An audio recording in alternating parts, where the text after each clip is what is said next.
Well, hello everyone. Welcome to Personality Yoda. This is, I think, the 9th Five Voices interview. I am Yoda himself, which I'm sure you can tell. And I'm delighted to say that my special guest today is none other than the wonderful Kayla Kersey. Kayla is a guardian nurturer, or IS2J if you speak that language. And Kayla, welcome to Personality Yoda. It's great to have you with me. Thank you for volunteering or being volunteered to be our special guest today. Happy to be here, Steve. Thanks so much for having me. There we go. The thing I love about different personalities, Kayla, is some will talk inevitably forever. With you, I know I'll have to ask good questions and then pull some of those answers, because why would you volunteer anything into the external world that's not been thought through and is categorically true? Isn't that right? That's completely correct. So what I love is to get people to introduce themselves, Kayla, and tell the audience, don't worry about the 4 million people listening. Tell them a bit about you. Where did you grow up? What was life like? What have you done? What was fun? Give us a little bit of a pen sketch of who is Kayla Kersey and where did she come from? Yeah, so my life has been amazing. I have 2 amazing parents and some amazing siblings that have just been liberators for me. And so I'm really grateful for them.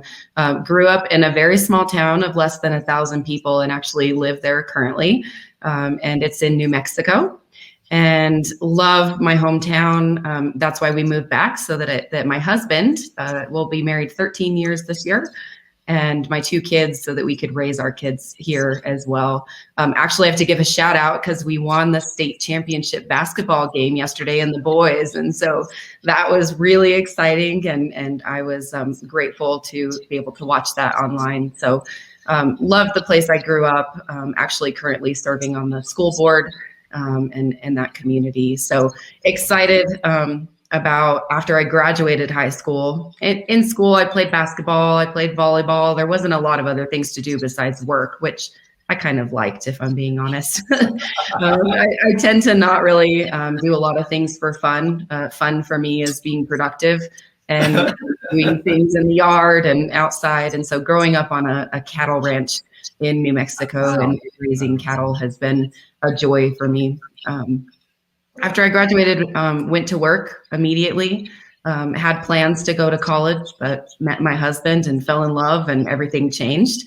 And so really just went to work, stayed at the same company that my dad actually founded for 14 years. Oh, wow. And that brought up some interesting challenges. Never expected to work in a family business, but ended up loving the people and the culture and the work that I got to do.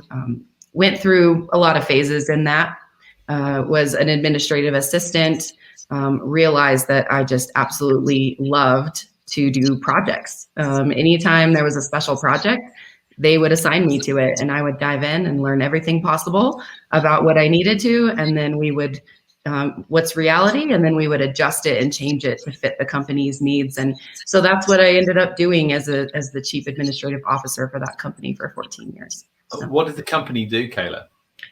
Yeah, so the company is a plumbing, heating, and cooling company, and then also does large diameter construction subcontracting work. So trades related. I have a respect for people who come into the office with some dirty boots, right? I just have to appreciate it. So come on. What's the name of the company? Is this James? No, it's TLC Plumbing. And TLC Plumbing, there you go. Fantastic. You might as well give a plug to the 4 million people who are listening. So yes, might as well. Kayla, there was some absolute guardian nurture gems in there. And the thing I always say to people is human behavior is way more predictable than you would ever give it credit. And if you assume that the people you lead are like you will often get it wrong about 90% of the time. So when I often ask, and you knew I was going to ask you this, what do you do for fun? Kayla preempted that entirely by fun. I'm not really that much into fun. Fun for me is productivity. And I'm like, again, if ever there was something to put on your gravestone for the guardian nurturers, real fun is being productive, getting things done, and the love of projects. For those of us who hate project management or come out in a cold sweat, the fact that there are people in the world for whom running projects on time, on budget, bringing order, system, discipline, and structure to the world, for me, it's just a joy. It's part of my argument from design. God knew what he was doing when he made guardian nurturers to make sure things ran on time and on budget. So fascinating. Thank you for sharing. So you haven't gone far, is what I concluded. You went away a little bit, and then you've come back to the same 1,000-person town that you grew up in. Yes. And how many of those 1,000 people do you reckon? I don't know that many. I would say that growing up here, I learned to be social. Yes. and to know people. And I think for the most part, though, I at least know what family they're from, right? And yeah. I might not remember how they're connected, but I do remember that they're with that specific family. So I forgot, Kayla, that connector is your last voice. So therefore, actually, when I say how many people do you know well, the answer is very few, because I do depth, I do authenticity, and if it's not real, I don't quote it that way. But actually, how many people do you know? Indirectly, a lot of people. And I bet they love you. When guardians, nurturers are actually woven into the fabric of community and society, like with your school board and other things I'm sure you help run, you are what I call the kind of the glue that holds communities together. Your twin, the guardian nurturer and the nurturer guardian. If ever you want to build community and make it run well, they would be always the two people that I would look to use most, rather than characters like me that have wonderful ideas, but usually no idea how to implement it and get bored too quickly. So I celebrate you, Kayla, as a guardian nurturer. I'm so glad that, when the Lord decided to make these things, he made nearly 13% of people like you and only a very small number like me. So there we go. So Kayla, that's great. I've been using voices, and I know you know a lot about those things, but I always ask people a little bit to go, okay, that's the kind of span for you, but how on earth did you get connected to Giant? Because I know how easy to sell new things guardian nurturers are, and how easy to convince that this thing is just wonderful as expensive fresh air. So how did you get connected to Giant? And a little bit around, I'll pull a little bit more about how did learning that you were a guardian nurturer make a difference for you? So a little bit of Giant story, a little bit about for you in terms of voices. What did knowing you were a guardian nurturer actually begin to do for you? So give us a little bit of a ramble through that, and I'll ask some clarifying questions if you get stuck. Yeah, that sounds great. So it was probably about 6 years ago at this point, and was working within the family business, and I was very competent. Right. I knew what I was doing. I worked very hard. I was usually the first one to show up and the last one to leave until I had kids. And then I had to be a little bit more intentional about that. Right. But I didn't have a lot of influence, and I saw the future. My dad, who is the CEO and founder of the company, is a creative connector nurturer, which is my complete opposite. Right. And so I think that what the voices taught me was, we're not going to create this legacy within the company by passing it from him to me, because I would do things so differently than him. But my whole concern was not that. It was, how do I make sure what he's doing lasts? And so I was searching for something to not just build my personal influence, but really support the culture of the future of the family business. And so I happened to run into Maria Guy, and she was speaking, and she taught the support challenge matrix. And as a guardian nurturer, I don't go up to random people, especially like the amazing Maria Guy, and talk to them after she speaks at this huge event. But I went up to her and I said, I don't know what you're doing, but this is what we need. I need to talk to you about it. And I gave her my card, and her and Mike Opedal actually came, and I was pretty quickly sold. I don't know if it's because it's two guardians selling a guardian what happened there, but I was really excited. Unfortunately, I didn't have a lot of influence within the company, even though I was in a leadership role. And so I signed up individually to go through a group and learn the content. And then a few months into that, I told Maria, I said, the whole company needs this. And she said, I will apprentice you to teach this, and get a group together. And I recruited the very few people I was really close with, and we started a new group, and the rest is history. It's just been an amazing tool for the company, for TLC. And I think it's a part of the culture now.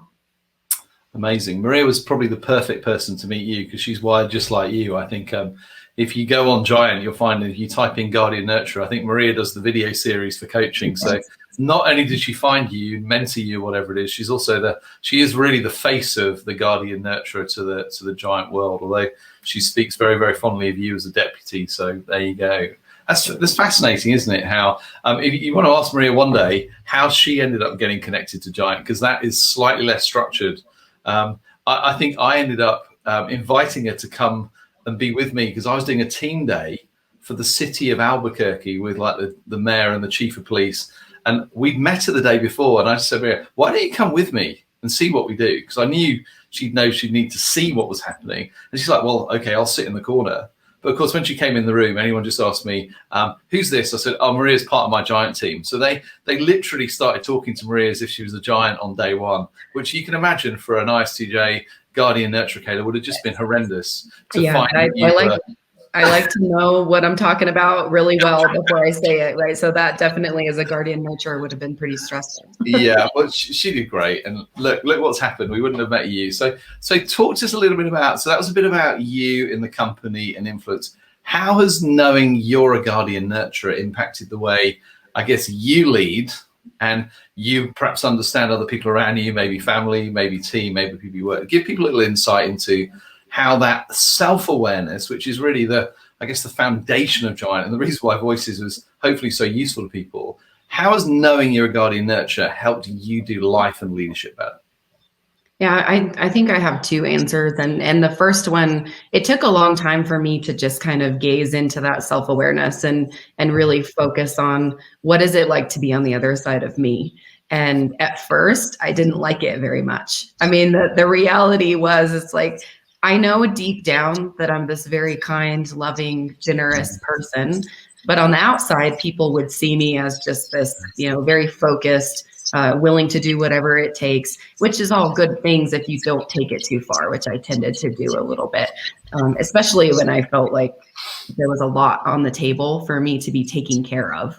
And so I think that was my first step was, okay, I'm just going to spend some time being curious about what it is like on the other side of me. And I'm not going to change anything until I really know what that looks like. And so I just spent some time really introspective, and thinking through and reflecting on what is it, what are the tendencies that I have that maybe are doing not so good. And so I think that's the first part of that. And then the second part, after I felt like I got that down pat, I felt like, okay, I need to be really curious about all the voices. I don't think when I first heard about creatives and connectors, I had a hard time appreciating them. And it felt like they were just too far out into either they were spending too much time talking and not doing anything. And so connectors. And then the creatives, it's like, can we land the plane? I mean, we're having this conversation and we're floating up in the air. Can we do something about so I think that was the next step for me. And the reason that mattered is a couple things. One, that's all business, and I'll talk personal as well. I was not fun to work with for a creative. And I just decided one day that I was going to change that about me without the expectation of them changing. I just needed to change how I was responding. And so I think that was the first step for me on the creatives, because there was a lot of them within the company. Now, I've found out since then that my son, who is 12, is a creative connector nurturer. And my daughter is a connector. And so it's like this running joke that I just get all these creatives and connectors all around me. And I feel lucky because I've been able to learn more about those voices. Yeah. That's so cool. I mean, I think when people listen to this there's always something so much more plausible when somebody like you tells people how powerful this is. Because when people hear certain voices, connectors or creatives, they're telling them how amazing this stuff is, but everyone looks at them and goes like, are you really the truth? So 73% of people speak nurture or guardian as their first voice. So whenever anyone hears a guardian like you speak, they inherently know this girl's solid, truth, due diligence, things run on time. So when you say, actually, this made a difference, real difference to me, I imagine it. I mean, I'd love to know, obviously, growing up for you with a creative connector, nurturer father as a kind of for you, has it actually been liberating for your relationship with your father, or has he really been less involved in this? Yeah, it 100% it has. And Steve, the other interesting little tidbit is that we have all 5 voices within my family. How wonderful. And so I think that that's been helpful as well for me to be able to practice, not just at work, but at home, and being curious with those different voices, my siblings and my mom as an extroverted nurturer. Wow. And so I think that the thing that's interesting about my relationship with my dad is that not only did we have a personal relationship, but we also had a work relationship. Yes. And one of the biggest things with that is, especially with his voice as a creative connector, I realized it was my responsibility to approach the conversation as a work conversation or as personal, but he would never be able to separate that. And so I think that that was one of the biggest things. I can separate and put things into buckets pretty easily in my mind, and he can't. And so when I led that, truly to be a liberator for him and shifted the way that I was having conversations, it really made our relationship so much better, not just at work, but also personally. That's so good. I imagine that I'd love to talk to your dad. Imagine if I had him on the screen next to you, you're like, why didn't you tell me this when I was young enough to have used it? So I think it's learning how you can do it with your kids as well is so liberating. You've heard me on another series talk about that the 2 things kids need to know is you're loved unconditionally. That doesn't mean they're not disciplined, which I'm sure for guardian nurture is important, but it's okay to be you, and I'm going to celebrate that. And I think that's the thing when you are either you're raising children or you are a parent of, or it's really important you understand what are they at their best and you can celebrate it. And I love the fact that you took the rules of engagement that seriously, that you took on the duty of care to the voice that was one below you in the order and got, right, okay, this is what Steve says is my responsibility. I'm going to make it happen. And that's it's so lovely to know, Kayla, there are people who actually do what you tell them. There's this running joke in my family and at work that I follow the rules. I mean, that's and I read the instructions. You don't ever give me a piece of furniture in a box and tell me not to read the instructions. So if you tell me it's a rules of engagement, Steve, I'm going to listen and try it. Now I'll come back at you and say, I don't know if this one worked, if it's necessary. Absolutely. Oh, that's so cool. Thank you. So the question I was asking on Personality Yoda is to go, assuming that there will be people listening who either are guardian nurturers or are leading guardian nurturers or raising guardian nurturers. One of the things that we often say is, if I was your boss, I know that'd be a horrifying thought because I may not be competent enough for you, but if I was your boss, and I was trying to create an environment where we use a tool called Support Challenge Matrix, as you alluded to, where we say we're trying to create a liberating culture where you get to be all that you have the potential to be. So we ask, how do we calibrate high support and high challenge to create a culture of empowerment and opportunity for you to be perhaps stretched sometimes even beyond where you feel safe? So obviously I'll add some sort of Yoda magic over the top of it. But what I'm always trying to show people is, if you want to lead people better, this is just a brilliant tool and a brilliant question, because all you have to ask them is to go, help me understand what would high support and high challenge look like for you, with no Jedi mind tricks, no personality expertise, but the ability to ask a good question, which is clear, and to listen and ideally write down some notes from the answer. So Kayla, you're about to define for the guardian nurturers around the world, what is it for those who are being poorly led at the moment, which most of them will be, what would great leadership look like for you through the lens of high support and high challenge as a guardian nurturer? Yeah, so great leadership for me. It's definitely taking some time to listen to the details with me. I know that we can get stuck in that, but it's the things, details around us are important to guardian nurturers and to me specifically. And so I think that's one of the things that's a big deal.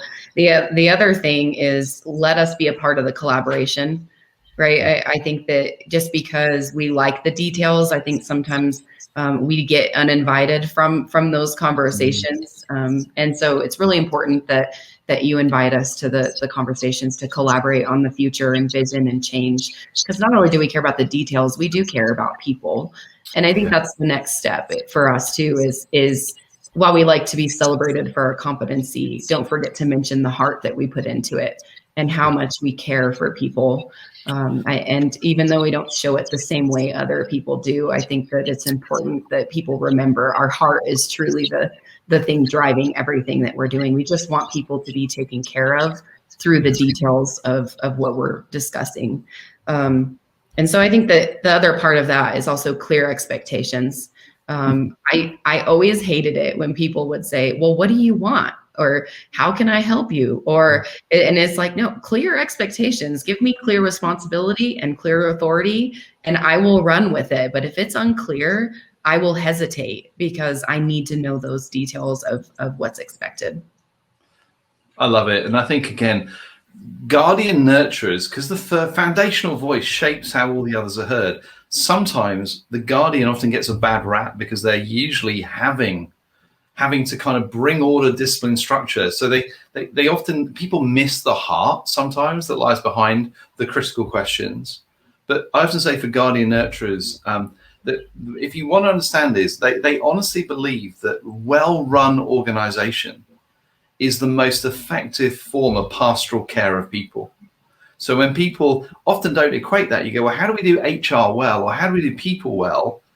Actually, one of the most foundational pieces, which is what you bring, is to go, well, let's make sure the system and the processes and the organization runs well, it runs fairly, it's consistent, it's well communicated. So it's almost like the guardian expresses their care of people through their ability to bring order, system, structure, discipline, consistency to the world. And it's sometimes, if I'm leading you, then what I often say, Kayla, is I go, I will not only tell you that, I'll tell you that I see it, and I'll tell you that actually you are making a difference for people. Because in the end, that's one of the things that often you pulled out, which is that guardian nurturer really wants you to see their heart, but at times they can't help themselves, that what they show you is almost the critique and the challenge and this isn't done properly. Mm-hmm. And so I see that. Come back to me on that one. That would be one of the things that for leading a guardian nurturer for me is to go, I want you to know I see the heart that lies behind why you do what you do. Yeah, for sure. And I think the way I've seen that play out in my life is what it's like to be on the other side of me as a mother. Right. Yeah. And my husband is also a guardian. He's a guardian creative. And so our household is very structured unless he's in charge because he's a much more flexible guardian. But I think that one of my big aha moments was with my son. I realized I was just critiquing him accidentally pretty consistently, and that was just wearing on him. So I actually showed him the sport challenge matrix, and I said, okay, here, where would you put me? I want you to be honest with me, and I want to be a liberator for you, but I might not be there, right? And so please tell me. And he said, yeah, Mom, you tend to dominate over here, more challenge. And so it was a simple question for me to say, well, what would support look like? And his answer was, it'd be great if you would sit with me when I'm going to bed and just, have and talk. Like, oh, instead of running around checking everything off my list of stuff to do. But I needed that clarity of what support would look like for him, because I was supporting him in my way, which was making sure everything was ready for the next day. And that's not what he needed. And so really important to put those things into practice. I love it. You're not only you're Yoda-esque almost in the way that you've taken it, and you've actually applied. Here's another one. If I'm leading a guardian nurturer, you talked about expectations. I always go, I need you to know what success looks like, because that way you feel comfortable, because you will not just go off and try things to see if they work. So learning for me, one of those high support is I will take the time at the beginning of a project to help you ask the questions, even though I'm going, really, more questions? But I know the moment you say to me, Steve, I've got it, I know what you're after, then I know that that's done. But if I don't do that with you, it's really hard to work for someone when they're a bit wishy-washy, because what they do is they think they're being great to you. Okay, Kayla, you'll work it out. Go for it. Which for me is like, well, there's the biggest hill in the world. Go and climb it. Tell me what you need. But for someone like you, is I need you to define for me what success looks like. And the other difference is I would look to check in with you little and often. to make sure that you've not got stuck or there's something missing. So again, knowing that for a guardian nurturer, and you can confirm this or not, is it doesn't need to be, hey, let's put an hour in the diary because we're going to go out and sort of catch up. It's little and often, Kayla, anything you need from me, anything that's not clear, how are we doing on this, how are we doing on that, anything you want to update me on, anything you need from me. So it's those type of little and often that often feel very supportive to a guardian nurturer, but feels like micromanagement to creatives and connectors. Is that true? It's 100% true. And I think too, I've realized over time that I like people to check in so that I can update them, right? And I can say, well, here's how this is going. I'm not looking for celebration. I'm not looking for anything, but I am just taking care of my responsibility that you asked me to take care of.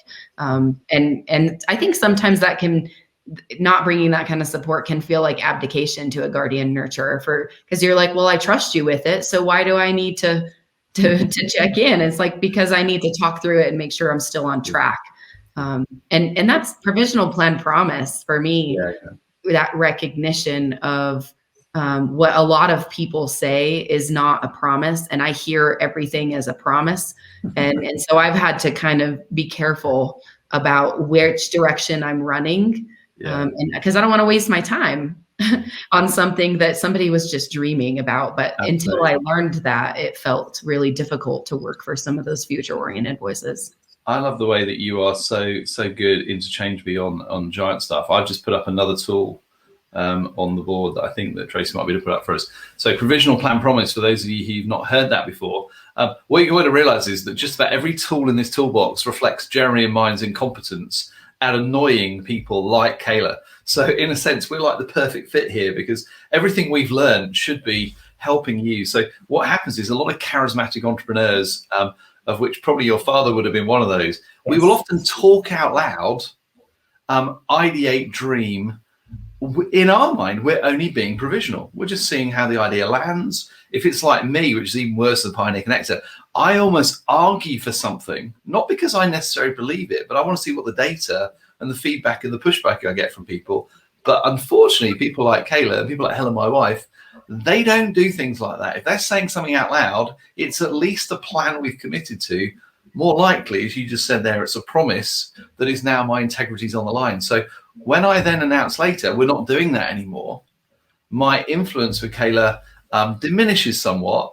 And the fact she spent the last 2 weeks working on something that she thought was a plan, but turned out to be provisional. So provisional plan promise, if you are a more charismatic entrepreneurial dreamer, then guardian nurturers will be very grateful if you would learn how to use this vocabulary and language in every area of your life. Is that true, Kayla?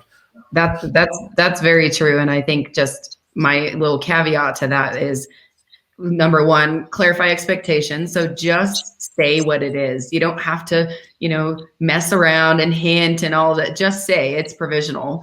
And I will promise to ask questions to get to a plan if that's what you want. Right. And that's that collaboration I was talking about earlier. I just want to be included, but you have to be clear with me. And I think the other part is that does not give you permission to always be provisional. I love it. You're so good. I'm going back to this one because obviously I've had enough of feeling incompetent on this one. So here's the thing. Here's two challenge areas whenever I'm dealing with guardian nurturers. They're really hard to challenge at times because you're so good at what you do. You make me look amazing on a daily basis. So a lot of the temptation of bosses is to simply leave guardian nurturers doing what they're brilliant at because it serves me. So I'm always asking the question is, what does development look like for Kayla? Because you will have two tendencies. One is to perfectionism as a guardian nurturer, which means nobody quite does it as well as you. So apprenticeship and training others and developing others is always a deeply painful experience for a guardian nurturer because no one is going to do it as well as you can. And you have to get over that one. So that's one. And the second is, what does next look like for you that's actually going to be challenging you to develop new competencies and new opportunities? Because my guardian nurturers, once they found something they're brilliant at and they get lots of affirmation from it, getting them to try new things that really stretch them into that opportunity and empowerment, usually that takes a really mature leader because it's like part of me goes, why don't I just leave Kayla doing what she's doing? Because she makes me look amazing and she runs the whole place on steroids. So that's one of those ones where only when you're trying to really be the Sherpa of going, how do I help Kayla get to the next level, would I be asking her, okay, what's next for you, Kayla? You've mastered this. You can run this with your eyes closed. Everyone loves you doing it. But what's the stretch look like for you? What's the growth opportunity? What is it you're going to be leading next? Because it may not be this forever. So talk to me a bit about those perfectionist tendencies, how I can help you with those, Kayla, and then a little bit on this idea of going, what does challenging you to go beyond what you're already doing look like? Yeah, those are good questions. I think the perfectionist tendencies is definitely something that I still struggle with. I don't ever want to. You will forever, I'm afraid. I know. Tendency, it won't go away. I always hope that there's hope for that, but I think really the deep down reason for that is because nothing ever just stops, and I never want to pass something to someone else that is not somewhat clean, right? And so I think that's the issue that I have is I care too much about making sure that it goes on to the next place in a really healthy, responsible way. I think responsible is this key word for me as a guardian nurturer, and that I just feel very responsible for stuff and for people and the environment around me. And so I think having clarity, that's where really I feel like responsibility and authority and what am I responsible for and not is so important for a guardian nurturer. And for me particularly, if I know I'm not responsible for that piece, I can at least try and turn that noise off in my head. But I don't separate my responsibilities as well as I separate all of the data and the details and all of those things. And so that's something I do continue to struggle with. And my kids still don't load the dishwasher right. I mean, it's like, come on, just do it the way I told you to. Watch the video I made for you and see where everything goes in the right order. Yeah. So, yes. So what I'm going to do is the question I asked you about the future, I'm going to actually use as the next question, because those of you who watch the show regularly will know that what I will do is I will often say to Kayla, and this will be quite fun doing it with God Nurture, I'm going to want you to dream outside the box. Okay. So all the limitations, all the inhibitions, all the practicalities, which of course you live your entire life by, all of those we're going to deal with. So I'm going to take care of every responsibility you have. I'm going to fund whatever you need, because you will have already been planning for the college fund, for the marriage fund, for the whatever it is fund that you've got money stashed away for. So money's no issue. Whatever your number is, if you want 250 grand a year for the rest of your life index link, I'll do it. It's done. What is it though, if that was the case and all the responsibilities were taken care of, and I said, I will invest whatever amount of additional capital is in a new business, a new project, new social venture, whatever it might be. And I will also bring all of the relationships that Giant has around the world to focus and help resource what it is you're doing. What are some of the dreams that are in there? And I know I may have to pull a little bit to clarify, but if I try and go, what are those dreams that are bigger than perhaps sometimes even you dare to admit, because you're so busy being responsible for all the things that are in the present? But if all those were taken away, Kayla, what would we be doing together as a partnership, a business, a social enterprise, change the world scheme? Come on, give me some of the things you in there that you probably never dared share with anyone else. Yeah, it's an interesting question, and it's definitely difficult for me. And you bring me some challenge too earlier, because I'm thinking everything that I can think of, and I'll share some of them, right, is something that I feel competent in. It's something that I've learned a little bit, and I feel like I have more to go, but I could actually take it to another place.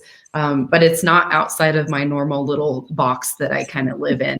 And so one of those things, one of the things that I did at the company I was at for 13 years is the health insurance plan. So it's a self-funded plan. And we went in and every employee was having to increase their premiums. Every year they were paying more by 30%. And I just was getting sick to my stomach. I'm like, okay, there's an end to this at some point. We have to do something. And so I went out and started trying to figure out something we could do. And I put in place a reference-based pricing plan. And I mean, we saved over $1.5 million a year by putting this into play. And I'm like, there's so many people that have no idea about how you can do it differently. They're just doing the same thing and buying insurance and paying these high premiums. And that's needed at times. But for me, I think it's something like that where there's this little gem of information that I want the whole world to be aware of at some point. And I want to help make a system and put that in place so that I can change the world with it. So that's really, I'm going to ask some clarifying questions now. So in some senses, for you, it will always have to make a difference for ordinary people in a way that is tangible, real, and concrete, in a way that's saving them money and helping them have peace of mind, because most guardians think about insurances because things could go wrong and we need some contingencies in play. So don't get me wrong, I love what you're saying, and I can see almost in your face you're going, oh, I'm slightly embarrassed to say this because, you know, I should be opening an orphanage somewhere or whatever it is, or I should be. And actually what I'm really passionate about is reforming the insurance industry so that people can get the insurance they need at an affordable price and all those sort of things. And I'm going like, there's something in the cultural ought and should, Kayla, which says somehow that's not legitimate. And what I want to say to you is, it's 100% legitimate because it's actually something you care deeply about and something that you have skills and expertise in. Okay, so, you know, we're going into the insurance business. Okay, that's a whole new world for me, but if I've got the right people, I'm in. Okay, so talk to me a bit about, if I was the perfect client to our new business, what would I be buying? What would I be benefiting from with what it is we're going to build? Yeah, so you would be buying this is interesting. Yougood question. You would be an organization that cares about the people that work for them. Yeah. And you're passionate about creating responsible healthcare consumers, which is really what drives most of it for me. And you would be buying this creative expertise that addresses the details enough to make sure everybody feels taken care of, but is new enough and creative enough that it's still kind of fun. Your definition of fun and mine might be different. So, but I love the heart that lies behind it. And it's quite fun being able to ask clarifying questions of a guardian who's actually not quite sure how to articulate what they do. I'm kind of enjoying this. It's not fully formed. So the question is, what would we need to make it happen? So do we need some people? Do we need some money? Talk to me about, do you want to be the CEO, or would you rather be the COO and actually just make it happen and find some charismatic person who believes in it just as much as you are, that you could co-found the company with them and play your role? Yeah, I definitely would rather be the COO and kind of running stuff in the background and let the CEO go out and do all of the talking and the communicating and all of that fun stuff, right? And so I definitely think that question is valid. What role would I want to play? And really, I think the hesitation you hear from me and the ought and should of that is there's a lot to it. I don't understand all the different pieces. I know it's not the perfect answer for everybody, but I know there's people that it could impact. And I'm not certified in doing any of it, which is also why I think that I am passionate about it, because once you get into this place of being certified, you almost lose this excitement for doing something different because you're comfortable. And so I like that I'm not, certified to do that, but it also makes me pause and hesitate on even saying anything. So here's some, thank you for playing in the uncomfortable space, Kayla. I really appreciate it. So here's the thing. I would not make you COO. I'd make you co-founder first, because your default, probably by conditioning, a bit of nurture, a bit of nature, a bit of choice, is to almost always pull back from being the leader who makes the decision. And I would back you to make better decisions than pretty much anyone else once you know about it. But the humility you exhibit, which I love about you, means you are better off in a team. But actually, the having a partnership where there's two of you to take responsibility. That's why I'm always be grateful to Jeremy, because in some ways it's really hard to carry it all on your own, because there are days when it's not going well and you're struggling, and you're grateful for having a partner who goes, but I'm feeling really bullish right now. So I think the thing I always say to people when you start businesses is to go, never do it on your own. I mean, I'm an ex-pastor and go, Jesus said the minimum unit of team was 2. He was that committed to team. When they wanted a donkey, he sent 2 people to go and get it. So I always say to people is, whatever you're going to do, find your partner and find ideally complementary skills, but don't default automatically to you being number 2, because you can be the co-founder who runs the organization, but that's different from you putting yourself immediately in the box which says, I'm not the one who's going to lead this, because actually you will be more persuasive on a public stage than you realize, partly because you don't like doing it. When they hear you describe why this insurance is going to be a benefit to people, I might be more fun communicating it. I might have a firework display and an amazing PowerPoint, make them laugh, jump up and down, do all the things that I would do. But do you know what the answer is? When you come on stage and talk people through why you believe it, why you're passionate about it, and why sensible, caring, responsible, health-caring organizations need to do this, more people are influenced by your voice, Kayla, than mine, because they know you don't like doing it. They know I love doing it. Give me a big stage and someone, woohoo, I'm off.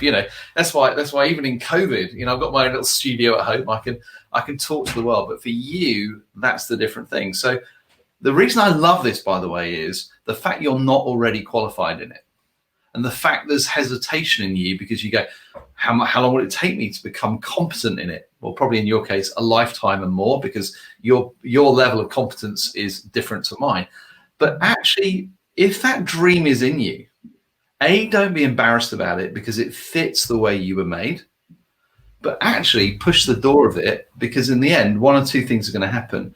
Of the millions of people who are listening to Personality Yoda, there may be somebody out there who could be complementary to who you are, who maybe is in that world or has some experience where actually there could be some synergy. And I'll obviously take my matchmaking fee for Personality Yoda. But that's what I would be thinking and looking for, to go, how do you push the door gently? Because for someone like you, it's very unusual for that heart desire to be in you and then not to be something to it. So if Jeremy turned around to me and said, Steve, next thing we're going to do, insurance. We're going to crush the insurance market. I'm going like, Jeremy, stop. You're a connector. I'm a pioneer connector. It's never going to happen. But in your case, I go, this could really fit you. And what I don't want you to do is I don't want to define your identity for the rest of your life in the box where you're already an expert. So if I'm going to be a liberator for you, even if it pains me, because I know at the moment you're running giant and you're doing an incredible job on the inside, I go, but actually keep stretching yourself, Kayla, because you are capable of leading at a higher level than you believe. And you have a greater level of influence than you would truly believe. And in some senses, you'll be amazed at how many doors will open once you actually do a little bit of work to go, what would it look like for me to define a culture and to actually, at least with a partner, do that? So I'm not going to be your business partner in this one, but I will be on the board and I will help with the fundraising and I'll help with the championing and the cheering. You would really not want me as a business partner in the insurance field, because I'm the complete antithesis of the kind of person you're looking for. But I'm going to connect you with Jared, because Jared is be the person in Giant that, honestly, the two of you are like two sides of the same coin. So thank you for sharing. Kayla, I often ask people at the end and go, if there's anything live that is in your world where you go, while I'm with Steve, is there anything that you go, I'd really love your wisdom on this or that? We've got a couple of minutes left. You may say, I don't need anything. But if there's anything you want to ask me, fire away. Yeah, I'll ask you. So I'm in some of my volunteer work. I'm currently working with a consultant that I'm feeling a little bit like they're not willing to be self-aware, which is or receive feedback or that they don't think I'm competent. And so I'm feeling really resistant to the leadership, right? And I'm getting frustrated by the process. And so I'm trying to shift my mindset, but I still kind of have a bad attitude about it. So when you're dealing with someone like that, Kelly, you're usually dealing with someone who's what we call unconsciously incompetent. Now, I'm going to ask you a question, is whether you think they're highly relational or highly task-focused and logical first. What do you think? Yeah, I think they're very self-focused first. I'm asking you whether I think you're a thinker or a feeler. They're definitely a thinker. Great, that's the right answer. So very logical, rational, analytical. So what you're going to do is you remember every thinker in the world wants to be more competent at what they do. Competency is one of their biggest drivers. So the question you need to ask them is over in a friendly way. So if I said this to you, Kayla, I go, Kayla, would you like me to help you get more competent at what you're doing? I mean, it's almost a trick question. It's like offering a drug addict cocaine and going, would you like some more? Because everything is going to go, yes, please. Okay. And then I go, do you believe that I'm for you? And that's where you're going to have to work on your heart attitude, because when people often say people are either for me, against me, or for themselves. And the question here is to go, do you believe I'm for you and want the best for you? When the answer to that is yes, pull up the support challenge matrix and go, are you willing to let me bring some challenge for you that I believe can actually liberate you to be more competent? Because I think there's an area where I can help you, but I'm not going to do it unless you're really going to invite me to do it. Mm-hmm. And at that point, you see, it's a little bit trick, because they can't say no. It would violate every core of their being. It'd be like me doing it to you. And then you do it gently and say, hey, we have a tool called Know Yourself to Lead Yourself, and found that actually you have a tendency, like we all do.